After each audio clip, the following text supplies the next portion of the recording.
Hi, welcome to part 2 of using sources, the what and the how. Today we're going to focus on integrating evidence. So the question here is, how do I integrate evidence into my body paragraphs? So in the first section we talked about picking evidence and how to do that.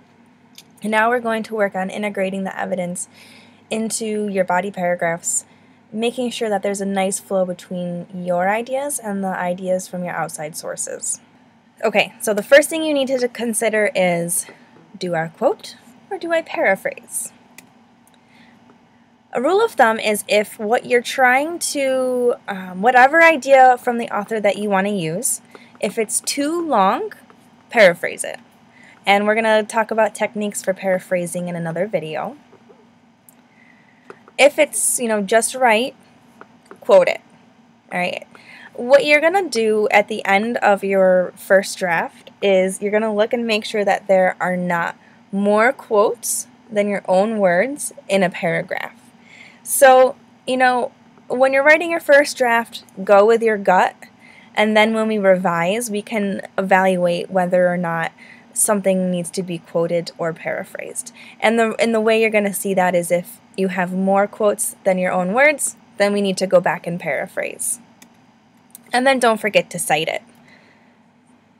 All right, the next step is introducing the evidence. So just like the boy who was in the previous cartoon here who said, "What do you mean I got enough? I copied the assignment word for word from Wikipedia." All right, he didn't cite his sources, so we have to talk about introducing the evidence. So it's important to give credit to the author every single time. Every time you have an idea that is not yours, you really have to give credit.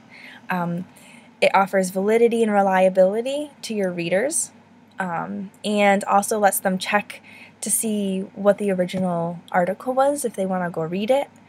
And in America, plagiarism is a serious offense, and you can get kicked out of school for that. So you really want to make sure that you're giving credit every single time.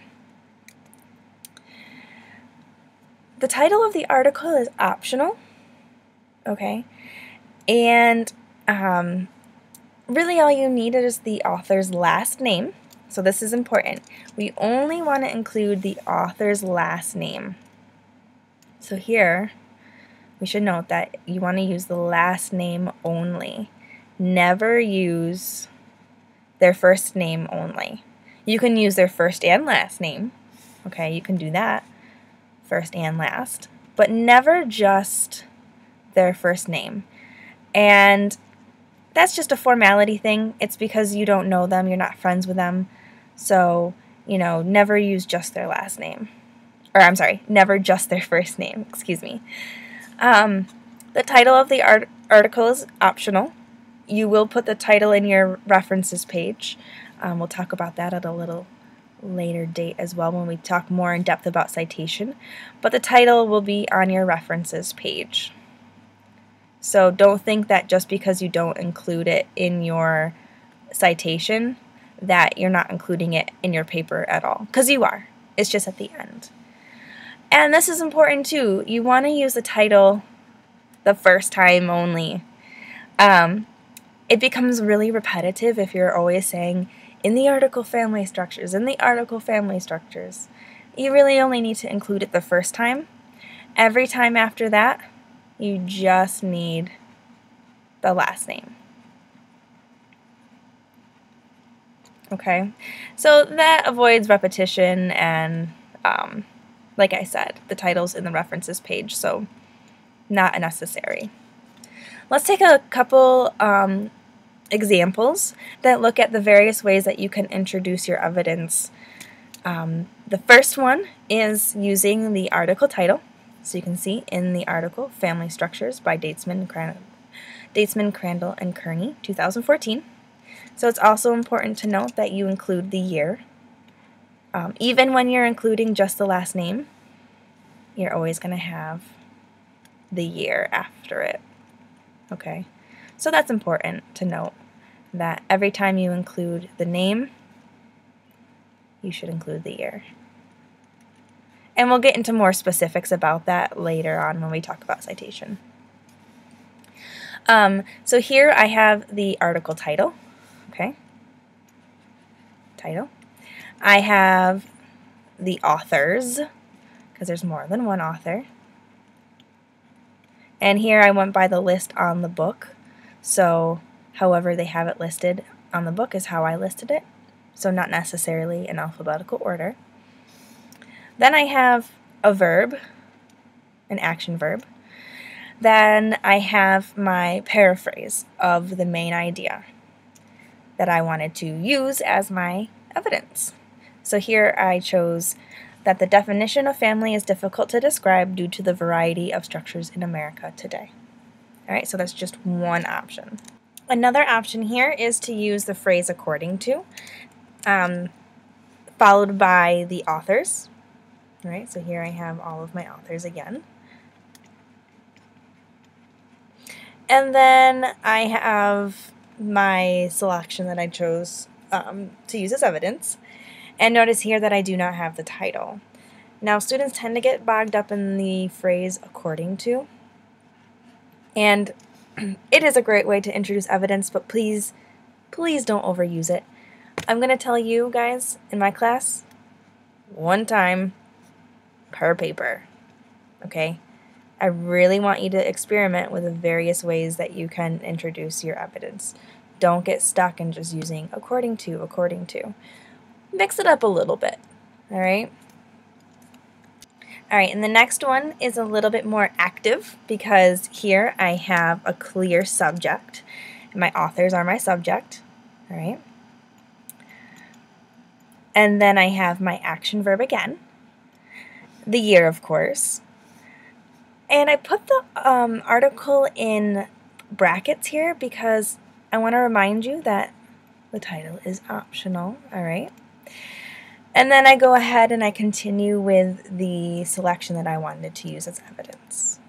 And the last one that we're going to look at is a little bit more complex, but because we're using the article family, the changing American family in this class, you'll notice that in this article, Natalie Angier cites a lot of other people. She cites a lot of experts. Remember those Einsteins that we talked about, Einstein evidence? This would be an example of Einstein evidence because this guy, Dr. Andrew J. Cherlin, is an expert in his field. So what do you do when you have an author using other people in their paper and you want to use it? Follow the structure. Look at what I have here. Here I have the last name of the author of The Changing American Family. So this was the author of the article I found my evidence in. I have the year, and then I tell my audience, look at this person isn't the expert. They're citing somebody else. So the author citing my Einstein or my expert in the field. And here I lent a little bit of validity because I am explaining why they're an expert. Why are they an expert? Because they work at Johns Hopkins University. And then I go ahead with my main idea that I want to include as evidence. So actually you don't get to my paraphrase until here is my paraphrase. And that's how you can use evidence that the author themselves did not write, but you want to include. But you have to, no matter what, even if it's not the author who said it, you have to give credit to where you got the idea from, no matter what. All right, step number 3, connect the evidence to the topic sentence. This is all because you want to achieve cohesion. This is an important word for you guys to remember this semester. Cohesion. Connect my evidence to my ideas. Flow, cohesion, connection. I need to explain why I'm using the evidence. What idea does it link to? And in general, why are you telling me this? Tell me the so what. Why do I care? Explain to me. All right, so here's what you need First, you need a clear topic sentence, right? What is the purpose of this body paragraph? What are you going to prove to me? It's like a mini thesis statement for the body paragraph. Then you should connect it. Explain to me, how does this topic sentence and evidence connect? What's the relationship between them? Give me the evidence, introduce it, and include it. Support this idea. What am I proving? I need to support it with evidence. Connect it. Further explain to me what the information means and make connections between my ideas. And then I should include a concluding sentence that brings it all together for the reader and then transitions to the next idea. Okay, so what does all of this look like? Let's take a look. So here you can see that I have my topic sentence. So here what I'm trying to prove is that the first characteristic of risk is that the outcome of the activity is uncertain. So I need to prove that what is the characteristic of risk, all right? That's what I'm trying to prove. I need to explain this idea. How am I going to explain it?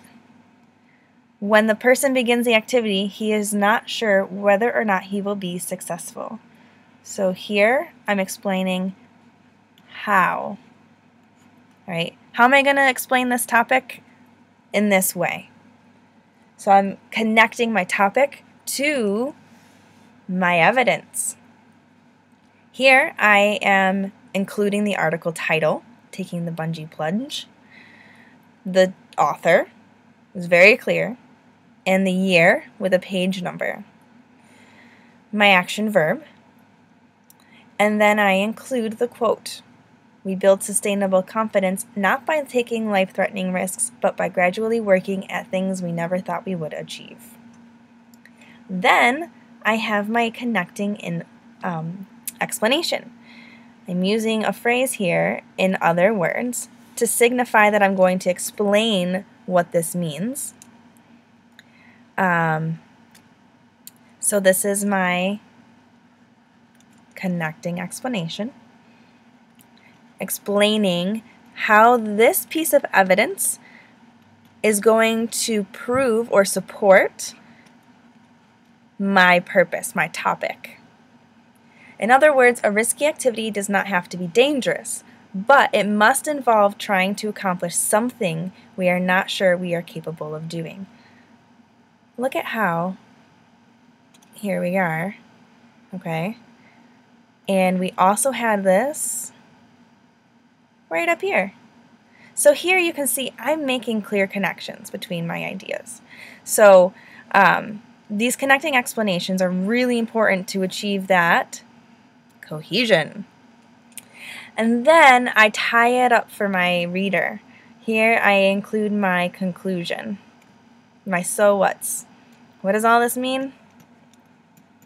Here's my concluding statement where I tie it up in a nice bow, connecting it back to my topic sentence. It says the key here is that we try and succeed in doing something this is not easy for us to do. This also points to a second characteristic of risk. A risky activity must be challenging. So notice how I am not only connecting my ideas and the author's ideas, but I'm including a nifty transition to the next idea. And probably the next paragraph. So thank you so much for watching, and we're going to practice this in class.